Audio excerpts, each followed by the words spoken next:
The Trout is thrilled to bring you Rhys Stygal, the 17-year-old British blues guitar prodigy taking the world by storm. Hailing from London, this self-taught sensation picked up the guitar in 2020 and is already hailed as the next Stevie Ray Vaughan. From viral Instagram clips to sharing stages with legends like Buddy Guy, Kingfish Ingram, and Kenny Wayne Shepherd, Rhys's soulful Stratocaster riffs captivate fans globally. Join us as the Trout dives into his incredible journey, from overcoming autism and anxiety to rocking Austin stages, and what's next for this young guitar hero.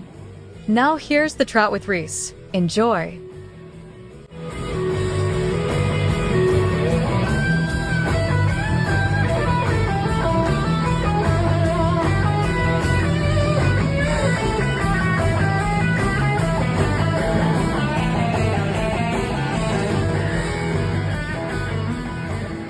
How old are you now?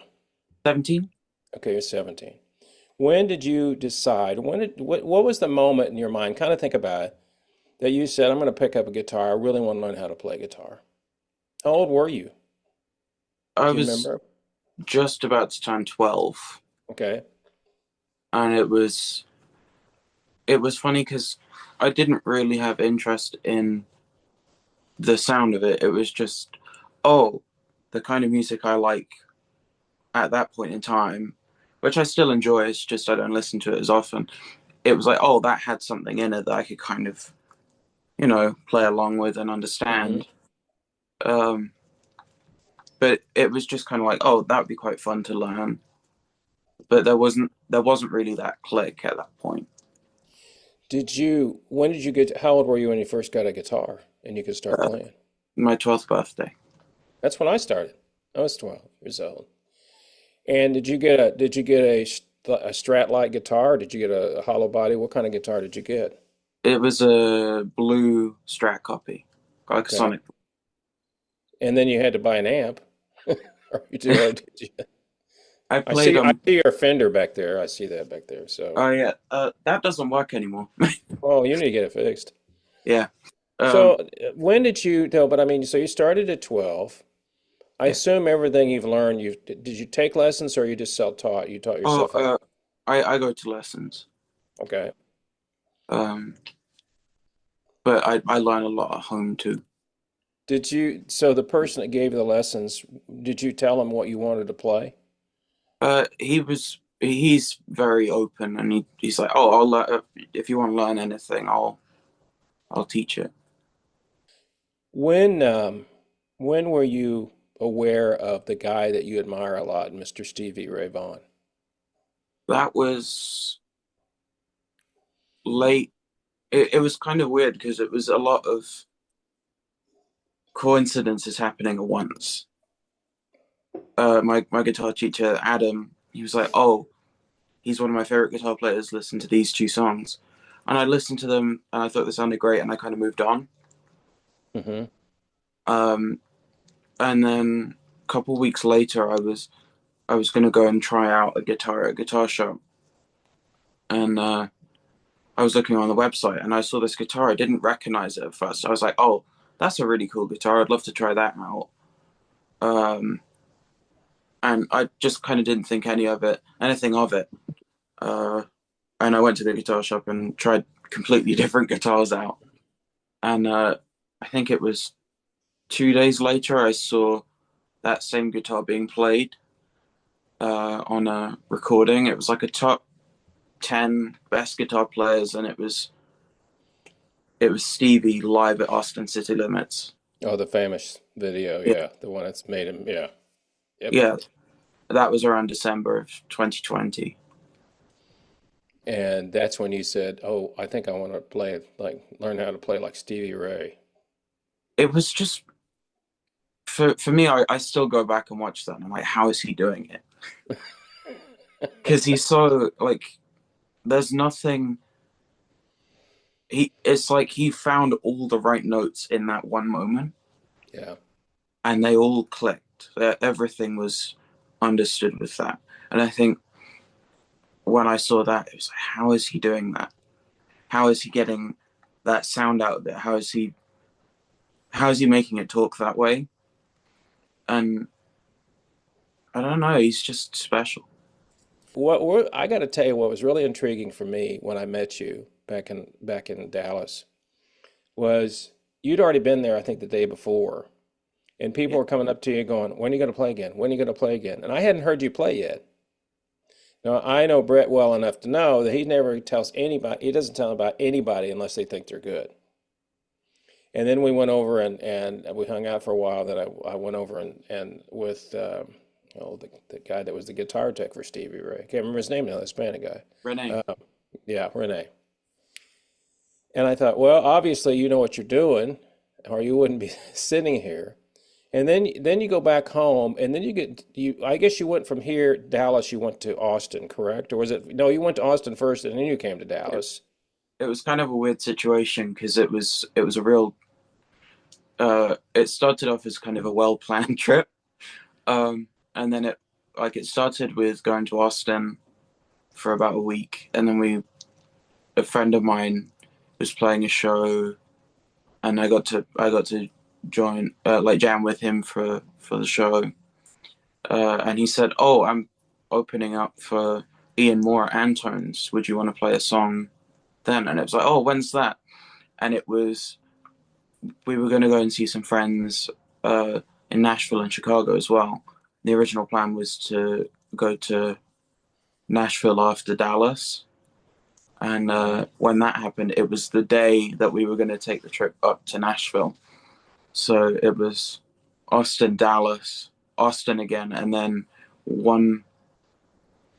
It was like going up to Nashville for a day and then leaving in Chicago. So it was kind of a mess towards the end, but it was a lot of fun. So what did you do? Who did you meet with in Nashville? Did you see people in the business, or what were you there for? There were a couple friends. The picture right here. Uh-huh. The guy who took that picture is a friend of mine. His name's Jimmy, and I got to meet up with him and spend some time with him, as well as Holly Mack, Lonnie Mack's daughter. Oh, I saw Lonnie play one time. Has it ever dawned on you that when you're hanging out with people that you mentioned, like Holly Mack and all those, that you're thinking, why am I here? I mean, being asked, people to hang around. And I said this earlier, but Brent, people don't invite you to hang around with them unless they think you're good. So how have you kind of thought about that? I mean, I know you love playing guitar, and we'll talk about that in a second. But when you're going from obscurity, basically, and you did it on social media, which helps you, to people wanting to hear you play and people asking you to come play. How does that make you feel? I mean, how does that run through your mind? It's kind of a mixture of feeling very honored and very confused because I'm I'm just messing around really. Yeah. I'm not. I'm having fun and I'm learning. It's not. I'm just messing around and for some reason people like it. I appreciate that. Um, it's something I didn't expect at all.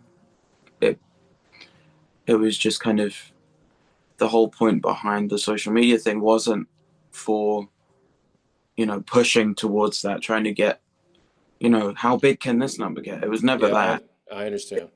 It was just for me. It was just to keep track on like if I was learning something and I forgot how it went, I could go back and look at the video of me first playing and going, oh, that's how it goes. Or, trying to keep track of myself, trying to stay, you know, it's No, just no, me. I understand because it was more of a diary for you. Yeah, In so, other words, I mean, I just want to put it up there and kind of see it and keep track of what I've been doing. yeah, it was And the one keeping thing, and here's the thing about it, after recording a lot, when you get 10 years older from now, you'll be sitting there and listen. I mean, you're really good now, but 10 years from now, you'll listen to it and go, well, I wasn't very good. But people, because you're always improving. And the one thing about playing guitar, and I played for a long time, you can never learn it all because you're just constantly learning. And I think the great thing too is you've got a wonderful supporter there in your mother that believes in you. Because a lot of times, I mean, normal parents, Hey, mom, dad, I want to become a musician. Oh, okay, we'll get a regular job too, would you please? That's usually the way it works. Um, but you're a little ahead of the curve on that.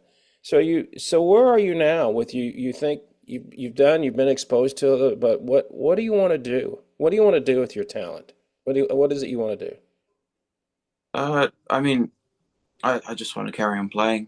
My favorite thing is playing out live and things like that. Um, I mean, it's just me going. I'm so honored to get to do these things. So getting to record and like do um maybe try and find a band and record like that. That would be great. But for me, it's just trying to carry on and trying to learn as much as I can. Well, I will tell you something that I've learned a lot from all the people I've interviewed. I've interviewed probably 250 musicians, and I think you're starting to go through this, and um, this has even come from famous people that are well known. People don't think they're worthy of where they are. In other words, I'm not worthy of this because you look up to people. You know, if you were standing there and Stevie said, "Come on stage," I have a friend of mine. He gets to play with Buddy Guy and famous people like that. He's a little bit younger than you. I think he just turned 16. He goes, "I don't understand." I said, "Because this is the one thing I always tell everybody, because you're really good at what you do." And that takes you a long way. And I think what you're saying, which is really intriguing to me, is the fact that, and I think this is about most of the people I talk to, if they could, even if they didn't get paid, they'd still play. Now, obviously, they got to because that's how they make their living. But you just love music so much, that's really what drives you. And the fact that you said, "Well, I just do this thing." There's no competition in your brain. In other words, you're not sitting around going, "Hey, man, I got to get 1 million streams. I got to go record an album. I got to play in front of 15,000 people." All that would be nice, but that's not important to you. To me, it sounds like the music is important to you. Yeah, I mean, I I think my favorite thing to do at the moment is find as many names of artists I don't know and trying to share that along um, with this weird thing that's just kind of popped up.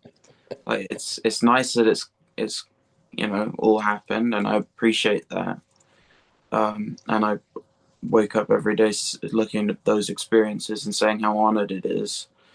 But you know, like I I look at Stevie, for example, and I see him as that first point where it was a real you can go forwards and backwards with influences. Because I think my favorite thing is that no one's original. No one can say they're 100% original, No. but it's that when looking back at those artists that you know people like Stevie and Jimmy Vaughan and Hendrix were influenced by, and you look back, you can immediately go, that's where they got this thing from, or oh, this song wasn't written by this person, it was written by this person, and you go back further and further, and you find cool things about the different versions you know of, and learning about where they came from and the history behind that. I find interesting, and the like in my head, and I think that's the best way of looking at it is it's it's the music that's the most important. When you're playing, that's the most important thing is to try and play for the song, not try and play for what number I can get or how many notes I can make. It's about going, I need to try my absolute best to get the best quality. And that's the thing I find most important. Whether I think as you said, whether the number is big or small, I don't care. As long as I can say I did the best I could in that situation, uh, I couldn't care if I got money from it or if if there was, you know, a big number online, I couldn't care about that. I couldn't care about that less.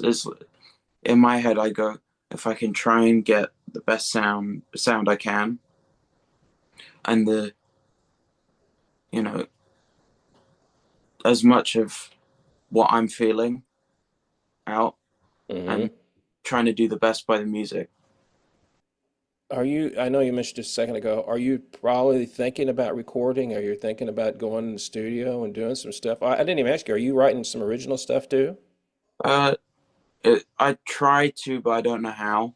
Okay. So I'm hoping I can sit in with some friends and try and record with them and understand how to write properly. I mean, I have no interest in singing, and I'm not going to. No, My yeah. my intention is to put as much of myself into this as I can to let the other people do as much of it as they can. And that's what I find most important. And to learn how to write something on here properly is something that I find quite interesting because it's it's not like what I imagine some people would do when finding words. Going, oh, that makes sense. It's it's the that sounds weird, but it would work, and that's something I want to learn more about. And my hope is to kind of work with some friends on that. When you put in your headphones or whatever you do, you put on your phone, what do you listen to typically? Oh, I've got quite a wide taste, really. I mean, a lot of the stuff I listen to is, I mean, obviously Stevie's one of them, but I listen to a lot of, uh, you know, I like James Brown and, uh, I mean, kind of Albert King and Gatemouth Brown. Oh, I now like, there's somebody that people don't know who that is. Gatemouth Brown, yeah. yeah, Gatemouth, and I like Jimmy Reed and Eddie Taylor. Fabulous Thunderbirds too. T-Bone Walker. Um, I mean, Buddy Guy as well. I mean, it's just kind of a big mixture for me. Uh, Do you, it sounds like you like to study about the history of music too. All the people you mentioned, did you ever talk to, or did you ever meet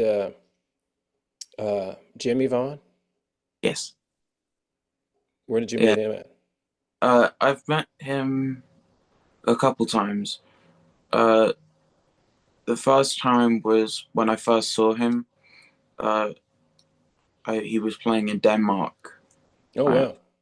and it was oh Jimmy's playing. Okay, so we were able to go, and I'm very honored that I got to see him play. Um, but I got to know some of the people who work with him, such as Mike, who's Mike Fackler, who works with loads of people in Austin, and it was just great because he just said if you want to say hi for a minute, then that's okay, and he was able to he invited me back there to say hi, and that was Mm, I can't thank him enough for that really because yeah. he's you know just great. He he's someone who I really listen to a lot. I listen to both his playing and his advice of if you don't know where it came from, try your best to find out. Mm. It's a And great comment. That's a great comment. Yeah. because you can hear the background of it all. Like when you listen to a lot more of the Delta stuff, you can hear the rhythms they were replicating, like the horses walking and the trains and things like that. You can hear the things they were picking up on to try and make the sound, this new thing. And listening to that, I think in my head, it's kind of the more you're connected with it, or as close as you can try and get to understanding it, uh, the not more authentic, but the more it will feel right. Whether Hmm. that's and I think that's kind of the thing I try and learn about. um, because not I don't think with I think with blues it's kind of there are people like Jimmy Reed who kind of were doing more dance type music, kind of alongside Ray Charles in that aspect, Hmm. where it was kind of it was more commercial in some ways. Like it was more open to the public. Tell me a little bit about what you see in your near future. I mean, I love going. I mean, I'm just trying to play as much as I can, but I try my best to get to Texas as much as I can, and like Austin and Dallas and that sort of area. Um, that kind of thing is something I'm really interested in and trying to get there because I've got loads of friends there, and it's something really important to me because that's as much as being here is great. It doesn't have the same interest for music, I think, because here it's maybe 1 gig a week, or and that's like from 7 o'clock until 11, and then Yeah. it's done. Where in Austin, for example, you could start 8 in the morning and finish at 6. Like there's no real end to it, and There's so many people down there that play. That's why. No, there's no real end to it. no. You could you could carry on for as long as you want, and there's still so much to learn from, and there's still so many people to learn from because it's just so. It feels like there's a lot more, not passion, but like energy for it.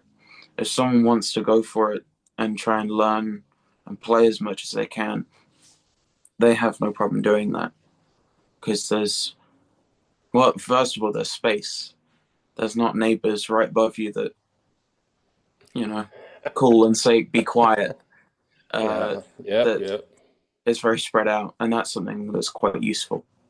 Have you learned how to sign an autograph yet? Have you? You need to do that. It's funny. I've but people. There's been a couple occasions, and that's been quite strange. Um, I just kind of scribble. Live the dream when you can, and do what you do best, which is play six strings. And oh, by the way, have you had anybody endorse anything? Have anybody contacted you about endorsing anything yet? Uh, I am endorsed by GHS Strings. Okay. Um, That's Boomers, and that they make Boomers, right? they do. I use the semi flat, which is called Nickel Rockers. They it's kind of it's halfway between flat wound and round wound, Round so round. they're a smoother feeling string. But I mean, I've been lucky enough to I have Rapid Fender and things like that, and I've got some friends like Pedal pedals. They do some kind of cool Hendrixy style effects, and also some Stevie stuff. And they do like to cause a bit of trouble online. But I mean, another thing I can think of is Elmore pedals. Okay. It's a little learning. Uh, it's like a foot switch for a keyboard, basically, but you put it on the ground and you don't have to take your hands off the guitar Yeah, that's cool. while you're learning, which is quite fun. I'm mainly using Black Star amps now, Okay. but I like using that from time to time. Always a pleasure. Anything you guys need, keep in touch with me. We You got will do. Lovely to Rhys, I see wish you. you all the luck. I know I'm going to see a lot with and get yourself a new guitar. He's just finished building one. I need to talk to Fender and get you a new one. Yeah. All right, guys. Have a good All right. evening, all right?